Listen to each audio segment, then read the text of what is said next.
So yesterday I had a consultation with someone who was inquiring about how they would meet the EB1A criteria. And one of the things that we stumbled around because they were asking, what can I do to improve my portfolio so that I could get approved for EB1? And I'm like wondering, I think that one of the easiest thing you could do, I was telling this client, is to participate as a judge of the works of others. And they were asking, what does that mean? How can I get it? And I said to them, here is what you need to do. And if you are new here to my channel, welcome back. My name is Chides. I want you to go ahead, like my video, subscribe to my YouTube channel if you have not done so, and share my video with your family and friends, as that really helps my channel.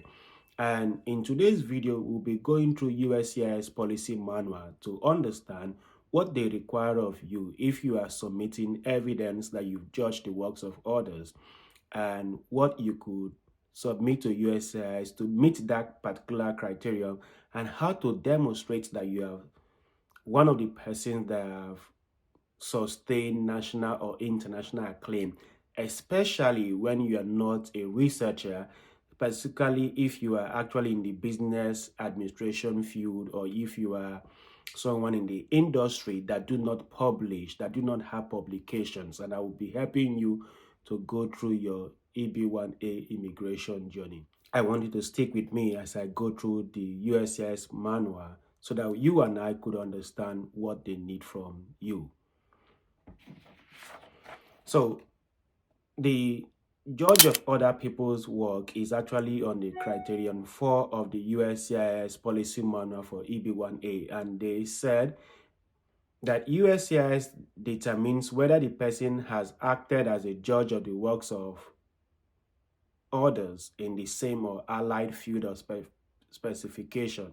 Examples of judging the works of others may include, but are not limited to, peer reviewing for scholarly journals as evidenced by a request from the journal to the person to do the review, accompanied by proof that the review was actually completed. Peer review of abstract of papers submitted for presentation at scholarly conference in the respective field. Serving as a member of a PhD dissertation committee that makes the final judgment as to whether the candidate's body of work satisfies the requirements for a doctoral degree as evidenced by departmental records, and peer review for government research funding programs. And USCIS went ahead to give us their consideration. They argued that the petitioner must show that the person has not only been invited to judge the work of others, but also that the person actually participated in the judging of the works of others in the same or allied field of specialization. For example, a petitioner might document the person's peer review work by submitting a copy of a request from the journal to the person to do the review, accompanied by evidence confirming that the person actually completed the review. Now, let's try to understand USCIS language, and if we look at it critically, we would understand that USCIS is requiring two documents from you. One is the evidence that you were invited to review articles submitted for journals, and two, evidence that you completed the job. These are the two documents that you need to submit to USCIS to meet that particular criteria. And another thing that I think you should submit to USCIS is that if, for example, the journal has impact factor or site score, you should submit evidence about the journal so that they will understand the kind of journal that you reviewed articles for.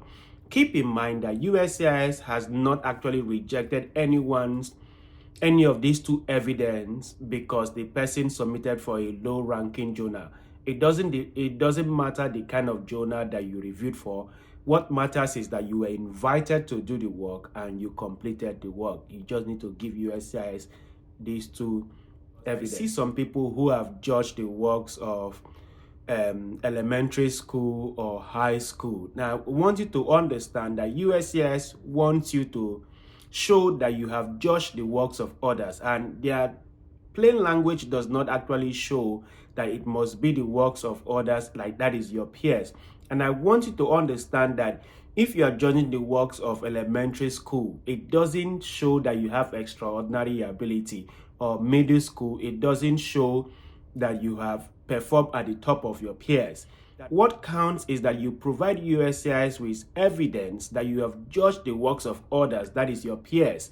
And by your peers, I mean that these are the works of outstanding researchers in the field, or fellow researchers that are actually your equal, or people that are above you in your field of endeavor. And I have also seen RFEs that USCIS give to petitioners, where USCIS is rebutting their claim, or USCIS is arguing that they have met the plain language of the criterion. However, they have not shown that they have sustained a national acclaim. And by this, I mean that you should go into details to provide USCIS with document. And specifically, I am speaking to you that are that have a master's degree, or that you are into business administration or in the field of finance, that you should provide USCIS with evidence demonstrating that the fact that you were invited to judge the works of others, it is not arbitrary, it is not ordinary for someone in your status to get this invitation. That people that are normally invited to review the journal articles for reputable journals are people that have PhD, people who have a track record of publication in their field. The fact that you were invited, it's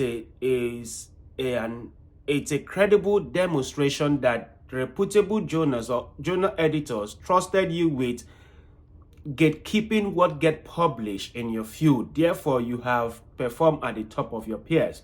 And another way I think that you could argue this is that you could find articles or documents online that who gets to be a judge of XYZ journals, or who get to be a judge of people in your field, and you could use that to demonstrate, especially when you do not meet any of the criteria listed in that document, and use that to demonstrate that you have not only fulfilled the plain language of USCIS, but you have also demonstrated extraordinary ability for those people in your field. And for my friends and family that are not in the research track, that are not currently doing PhD, or are not actually in the field of research, another way that I think that you could meet this criterion is that you should start thinking of how to attend conferences.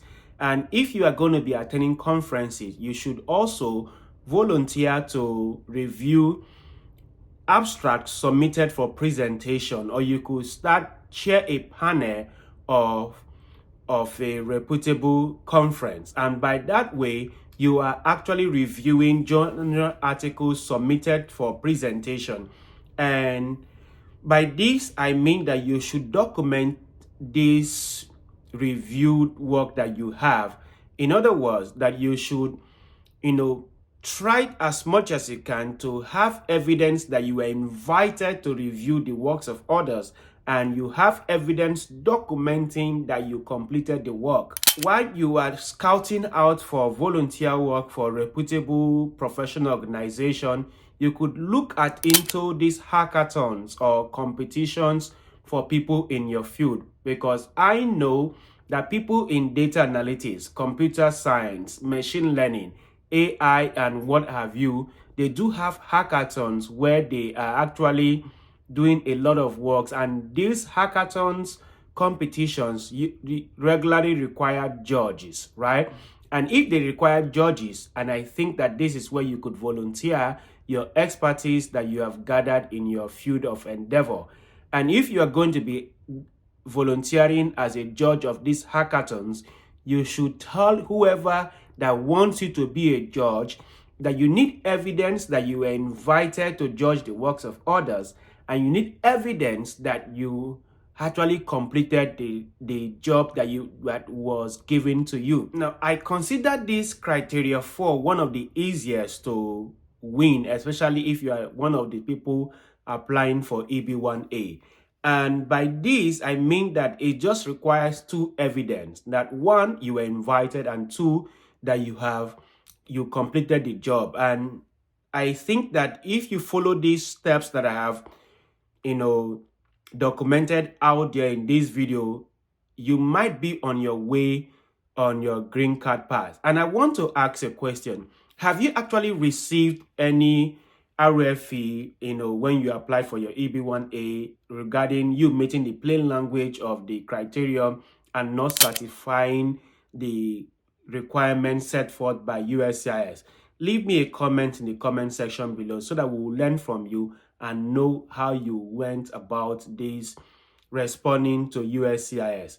And if you are new here to my channel and if you are gaining value for this video, I want you to comment and just give me a thumbs up and let me know that I'm helping you in your immigration journey, because I want to know that these videos are touching lives and it is helping people get their green card approval. Right? Besides going for judge of hackathons and competition, I want to tell you that you should try as much as you can to avoid being a judge of a high school competition, because a high school is way below your standard or way below your expertise, right? That may be acceptable for EB2NIW, but if you are going for EB1A, you should try as much as you can to judge the works of others. And judging the works of others means that you should put yourself out there. You should volunteer for these services.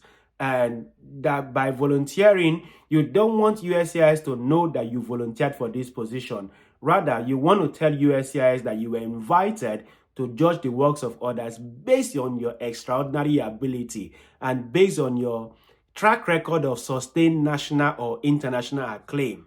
Keep in mind that you could also serve as a member of a doctoral committee or an external examiner where you are deciding who gets a doctorate degree or who gets a master's degree.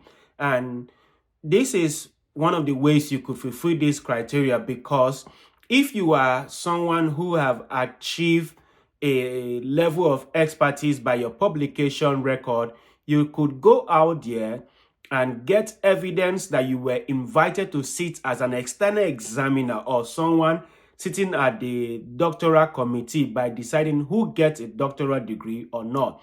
And that is actually one of the things that USCIS puts on their policy manual. I also understand that many people who are going for the EB1A do not have that level of expertise or a track record to be invited to sit as a doctoral committee. Therefore, I think that you should focus on being a judge in hackathons or judge of a competition that relates to your extraordinary ability or something that you have more expertise of doing.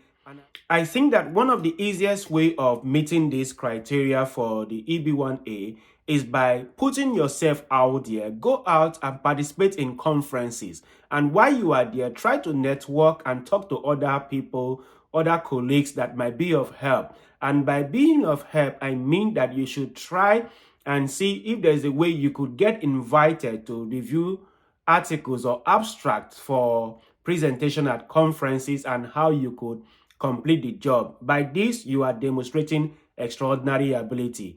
And if you think you've gained value for this video, I want you to go ahead, like my video, subscribe to my YouTube channel if you have not done so, and share my video with your family and friends. I will see you in my next video. Peace.